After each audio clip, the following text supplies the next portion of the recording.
La chaîne Kitoko Renaissance TV. Vous s'abonnez massivement à la chaîne Kitoko Renaissance TV. Manifestez. Ceux qui osent vraiment véritable peuple congolais, osent vraiment véritablement Namboka. Moutounyo surtout, le bon commerce à la Nicolo, signe la victoire. Signe la victoire. IDPS, viva! Peuple congolais, viva! Peuple congolais, viva!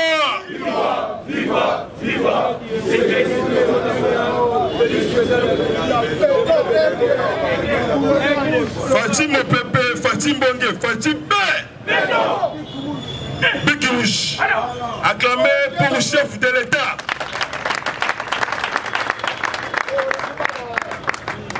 Ebonge, Betoboué, Amoudjamboué, IDPS, viva! Bozali a félicité. Bozali a félicité tous les combattants, tous les présidents. Il y a un parlementaire debout, Longonia, acclamé pour la marche à samedi.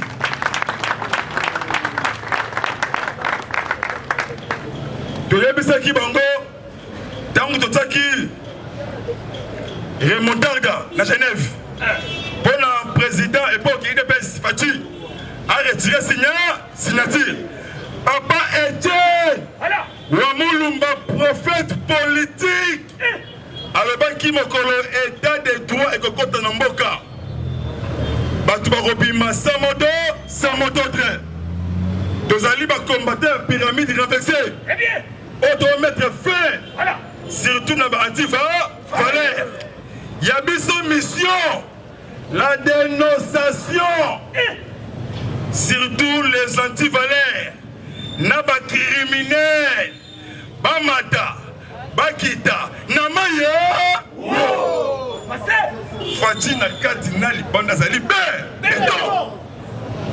Flash.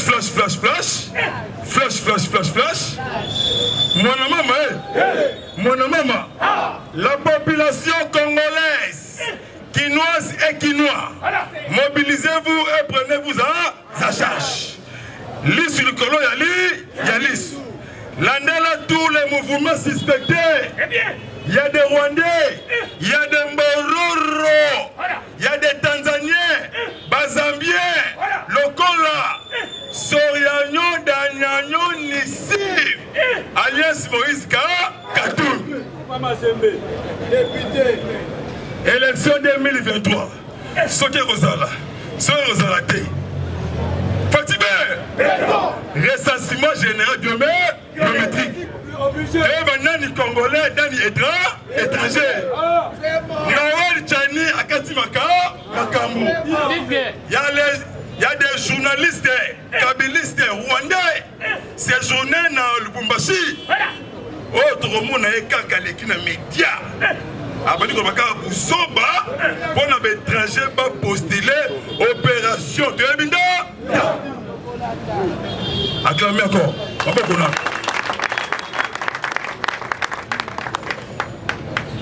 Baké Sangana, Puna, na niveau Yalubumbashi. Chief Grey, Yemoko Zambie, Yemoko Italiano, Mosnae Rwandaise. Basanani pour en 2023. 2023 élection, ce qui est Rosala, c'est la tête de Yébité. La paix, sécurité et développement. Bana Mboka paie sa confiance dans le chef de l'État. Mboka éco-changé. Et ça la matière historique depuis Zaïre, 50%. Il y a transport aérien Congo Airways. Et mettre fin dans la société, dans la compagnie aérienne. Oh, il y a David Bletner, il y a CRA, bien le Bumbashi de $400. Et il y a Kosoukana, $130. Bon, il y a tout c'est piloté. Fatigué, attends. Bana Batatou, Bama Modi Bumba, Kita Samboujiman, $115. Quand franga qui ça $110 pour voyager pour Lemba. Mais matali politique n'attire la moi on qui dit naloba arrestation 3 femmes na au plateau ya fils décision burundaise une femme congolaise na 3 armées oh bakangi bango na kati mboka na biso na basi na mibali complot pour le pays na biso mais bakosala même masotu ekosimba te armée congolaise batie 3 hélicoptères sophistiqués na Ituri Lubero Butembo la neutralisation de tous les poches noirs négatifs gouverneur militaire lieutenant général Luboya Kachama John a lancé un message vendredi. Alors tous les groupes armés vont déposer leurs armes à Vatrak. Le 14 juillet, appui aérien. HM16, hélicoptère de combat, avion de chasse. Eux ont mettre fin. Parce que Kagame est très agitation. Parce que Kagame comme lié la vie entre la mort. Les lots lundi ali dossier. Il y a une maison préfabriquée. Dans la cour d'appel Gombe King, dossier à une maison préfabriquée. Jamal Sami et Vital Kamer et Louaka Ningileni King. Vital Kamer a gobimate. Ce qui Kamer a bimi est qu'on déstabilise l'état des droits. Parce que Kamer est vital. Azali exemple, il y a état des droits. Justice et Tombolambouk. Il y a beaucoup d'inversesseurs. Qui investit dans la République démocratique du Congo. Acclamé pour nous conduire chef de l'État. Mon maman. Oya koloba mon maman te azalimbo. Landela munoko. Mon maman.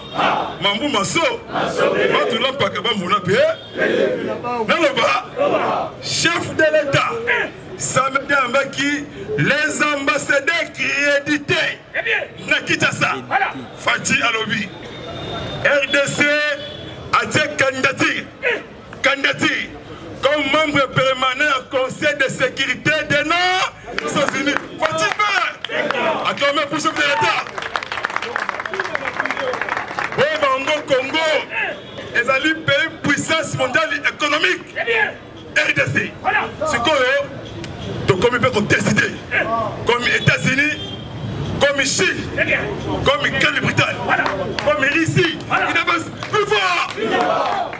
Prophète politique, Papa Etienne Wamulumba. Alors, qui m'ont pour votre information, Hippolyte Kanambe Kazembe Rembe Douale, moi na Marceline Mokamouche, Alingi Aponyoka Agima, Naloba, Anaka Dubora Anne Samburo alias Jeannette, liste noire, Natamanika Academy, Namona Katalati Kila Monopoli.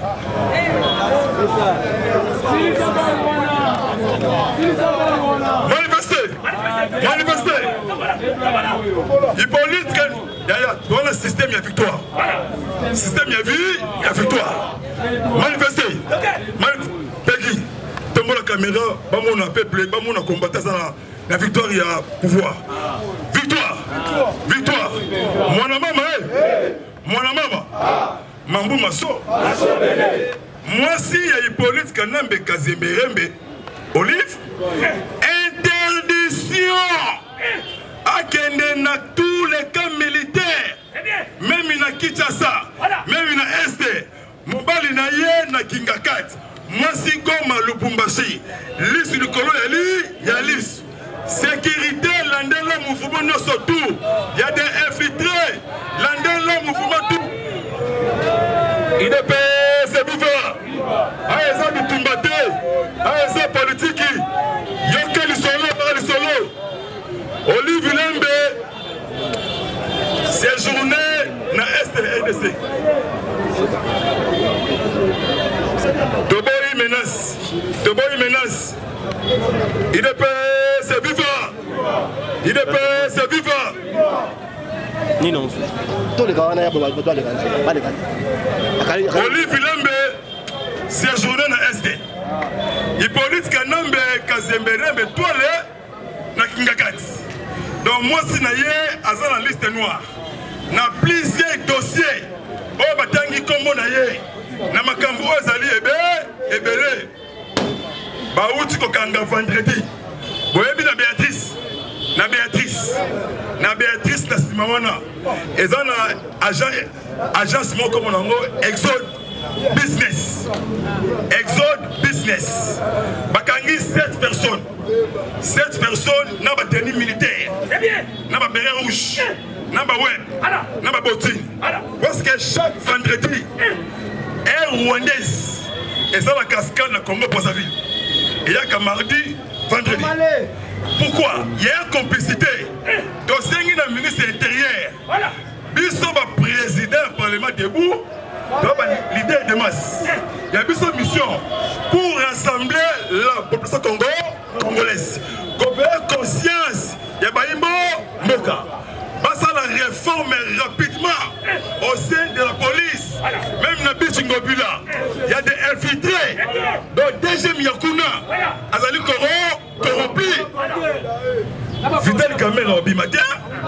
Ako bimana âge ya 82 ans, ya Kamera itambola, oya soso. Mwana mama, mambu maso. Bona kena kosukisa. Général autoproclamé. Na komo ya mido baratouché. Ayeko se rendre na armée congolaise. Sokomoni elongi. Il y a 3 hélicoptères. Au Mani Elongi, il y a 2 mirages de combat. Babengi yango film ya Rambo Beton 6 Fati Bé. Il est pèse, viva. Méchant, mobilisez-vous. 2 points éticalés. Procureur général principal. Il y a lutte contre la corruption. Il y a un département d'État américain séjourné à la province, il y a Kinshasa. Bakutanaki, notre ministre de la Finance, Excellence Nicolas Kazadi, a signé pour la lutte contre la corruption. Semaine où on a Mboka, a nommé qui nouveau coordonnateur. Il y a agence de prévention lutte contre la corruption. C'est comme on travaille le FBI, américain. Pour la ressource qui ça, Kagame a raison. Pourquoi? Administration John Biden, ouais, Kambamina Antonio Blinken, Azali secrétaire d'État américain.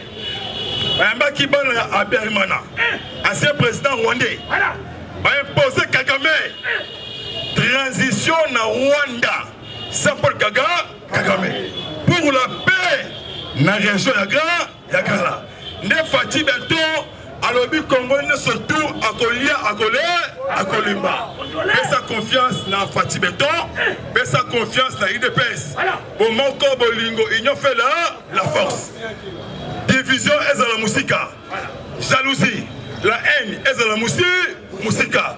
En Bongo, beaucoup de respect cardinal et sur les donations abbé. Na Utembi Marcelin, na secrétaire général Yasenko Donatien, na André Bokundowa, ya SSC, na Mabokotolo, ya ba ma mission, ba lukato ke na dialogue.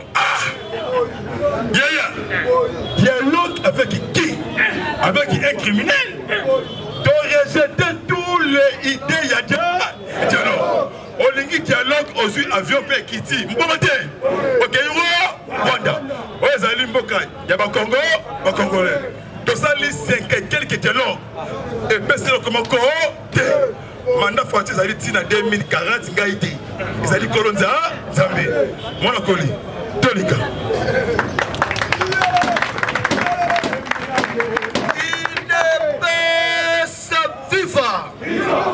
Matali sous combattant. Parti au pouvoir du phare. Fati Bé. Mi betelana nous mabo makasi. Chers combattants, eloko oyo biso biso nyonso tosalaki mokolo ya samedi nazali koyebisa yo ke non Ngobila alali pongi IDPS viva lobi dimanche bangona bourgmestre ya Gombe toloba te parce que avant tokota na actualité politique combattant ozali censé oyeba vérité IDPS viva babengi quelque presse anga tozali koyeba bakombo na yango te mais bilongi ya bato oyo bakendaki kuna toyebi ba tokotambwisa bafoto na bango bomona bango bato oyo bazali kosalir image ya chef de l'État mutu nyonso oyo akotelemela faci chaque combattant ezali déplorable na boulevard du 30 juin oyo ezali miroir ya mboka Foulou, IDPS viva. Heureusement que combattant ya IDPS. Tozali na bangoli sur likolo ya li. Tozali commettre en garde tous les soi-disant communicateurs. Oyo bazokende epa ya Ngobila, bazokende epa ya bourgmestre ya Gombe. Néanmoins $30, néanmoins $50 pour na kolekisa ba image. Ya ba place moko ya malamu oyo ba kongola ba isoler ba fulu tozali commettre bango en garde. Deuxièmement, mise en garde ya mibale ezali envers les soi-disant communicateurs ya Katumbi. Alors tozali koyebisa bango boye le 30 juin bisa ba parlementaire debout tozo sala mama na kafu ya marche pour soutenir loi ya Noël Tcha. Chers combattants, présidence ya RDC pour comme président il faut être à la furieux. Il ne peut se vivre. Jamais encore la kakaboye oye na Congo comme président. Oh. Poubelle na yo. Tala oyo Hippolyte Kanambe carnivore. Hippolyte Kanambe carnivore. Il ne peut se vivre. Aye pendant 18 ans à piller à Bukimbakande. Est-ce que tu vas permettre les sous-sundundu, ton semi-congolais, ton congolais à Tchuna Baby, aye on va les sous-président de la RDC, ton cotoleré et moi t'aime Kolomako. Tous les 30, tous les parlementaires debout, tous les peuples congolais, ton ça la maman la mobilisation pour être soutenir loi Noël Tcha. Katumbi akende ko postuler na Zambie, akende ko postuler na Israël, akende ko postuler na Italie. A intimider Moutouté. Congo Torosala toujours uni. Alors te refaire voir que non, biso tozali ba leader d'opinion kolekaye. Ya panzi pongo na Katanga, mais biso torosala yango mobilisation pour na kobundela mboka na bi. Alors, tozali kokota na actualité politique. Mais Jacqueline Ngobila, na batu oyo tindi awa. Yaba ke no marche wana ezali ya suka te. Parce que na uti comment na lisusu ba fulu ebele na kotanga kombo te. Mais j'ai dit oyo Jacqueline Ngobila reçoit lisusu maman na foi. Parce que biso mututu azali ko saluer image ya chef de l'État ayeba ke non akokuta biso na zelana. Biso nde to communiquer na population boyete boza ebela boyaka bwana ba misala na ba quartier biso tozali ko pensa l'air bino pe bozali ko kende bozali ko évangéliser sangu ya faci ben sikoyo ezali na batu oyo balingi babebisa image ya chef de l'État. L'air jeudi tozali ko frapper Ngobila, samedi tozali ko frapper Régis des Eaux.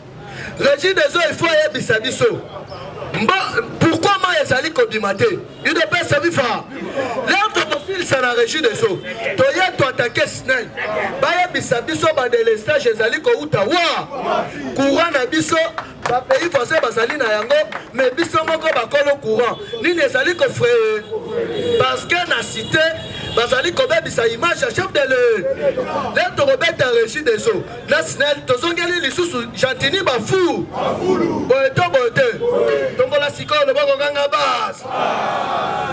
Chers combattants, les autres allez commettre actualité politique. N'a kozala un peu bref. pour la rotike la bandi boyo ba fongola ba venturier au banyokolo bande ko na biso il ne passe sa viva actualité politique ya liboso salini messe noire ezali ko salema entre trois étrangers oyo ba komi benga ba congolais pona ko renverser pouvoir ya Fachi ezali Katumbi ezali Kamere ezali Hippolyte Kana Nemi asali tout moko boye ya déjà azali ko provoquer biso mais ayeba que non tout na ye ezali non événement parce que Matata Mponyo atangi na emwi milanya na dossier ya Bukangalo awa siko comprendre que nani azali ko combattre candidature ya RDC na kati ya conseil ya sécurité ya Nations Unies tolo bate numéro 1 ya chargé ya anticorruption na niveau ya Afrique ya Grand Lac ndenge toli koloba boye akitanga Kinshasa te asali nini bakutani na ministre ya économie na ministre ya finance excellence Nicolas Kazadi babeti masolo nyonso wana il faut sikoyo babanda kolandela na batu nyonso oyo s'enrichir illégalement boni oya awa outa Zambie soki pe Israël toyebi te outa Rwanda toyebi te oye awa oyibi mbongo o appauvrir ba peuple congolais mbongo oyo oyibaki na mboka na biso olingi obimela yango leader ekosimba ata mokolo moko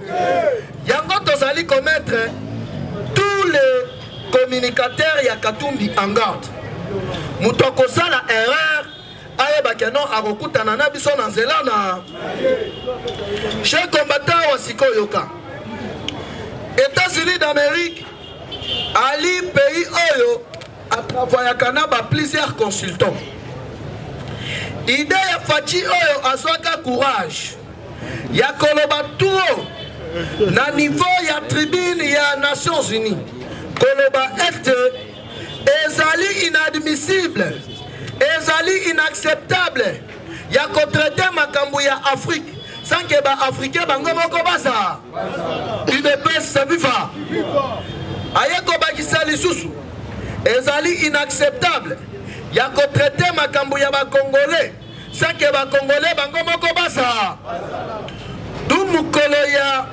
samedi nde mukolo oyo topozaki office tokendaki ko déposer officiellement candidature na biso na kati ya conseil ya sécurité ya Nations Unies place oyo RDC babandaki ko kabola yango wana heureusement politique ya Fachi Beton a déboulonné bango sur le plan politique interne na externe sur le plan diplomatique bana mayi bazukindo UDPS viva awa ba imposer Kagame il faut alongwa parce que ba dossier est commis ebe Kagame il faut akangama États-Unis a lobby bien il faut ba Rwanda ba kende na transition sans Kaga les bozomona a commis mal à l'aise comme ba chaîne pour manipuler opinion yeba que non et indelié ande ba chaîne oyo internationale oyo ezalaki sponsorisé par ba multinationaliste na ba mafie pona ko manipuler opinion ya peuple congolais yeba que non ba kabona raté ba salini chers combattants au monde au niveau d'Afrique plus ba mafie to ba pilleur ya mboka na biso babandaki ko salela trop ba médias international entre autres RFI TV5 France 24 Euronews mais ndenge sali wana sur 4 chaîne internationale détail ndenge sali wana bapasana raté basali nini IDPS viva parce que France 24 ezali presque branche ya Euronews bangona Euronews mama na même kolo nango ayaki awa alobi a travailler en collaboration na ministre ya communication a travailler na Fachi na mutu nyonso oyo akoyela ye manipulation pour manipuler le peuple congolais sur le plan il y a des médias internationaux bango bakobanda ko attaquer il ne peut se vivre parce que batona ba moni que non sur le terrain